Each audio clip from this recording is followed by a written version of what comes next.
everyone, my name is Satinasi Banrian. I am from Samsen Vichayalai School and a part of Group 2. Today, I will presenting our study on water temperature, pH, and conductivity affecting mosquito larval occurrence. Let's start with an introduction. This slide provides an introduction for 4 major diseases caused by mosquito bites. First one, malaria, is a life-threatening disease caused by Plasmodium parasites. Second, dengue is a viral infection spread by Aedes mosquitoes. Third one, chikungunya is another viral disease transmitted by mosquitoes.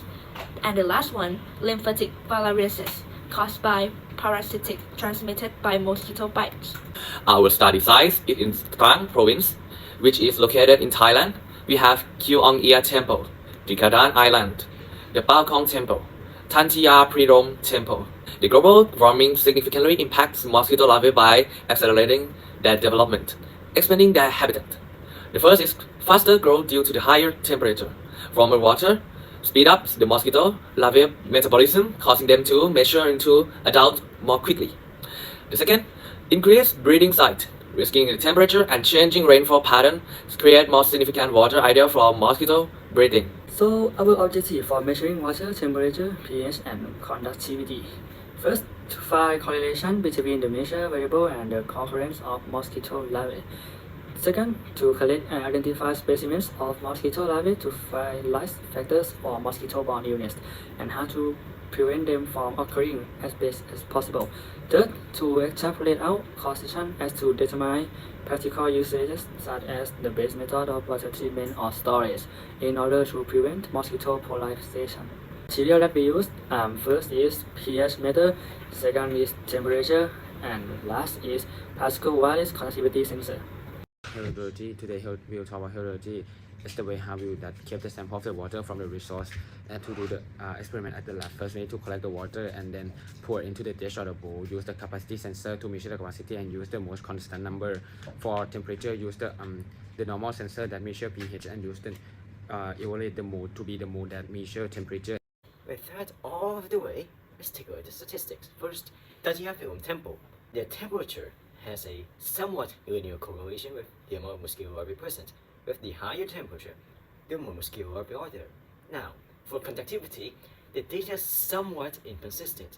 This is only natural with smaller datasets. This is why in science, a large amount of data is very important. Now, let's take a look at pH.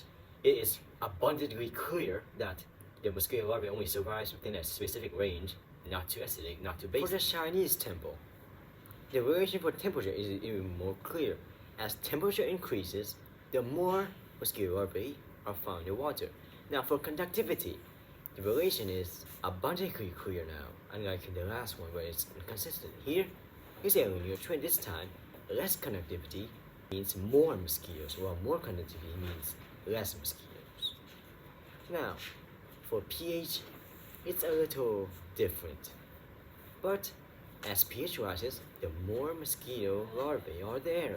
Now, with all that data, here are the correlations. Temperature has a direct correlation with mosquito larvae count, while conductivity has an inverse correlation. pH has a direct correlation. You can see the slopes on the screen here, so I won't get into details, but this is what we got.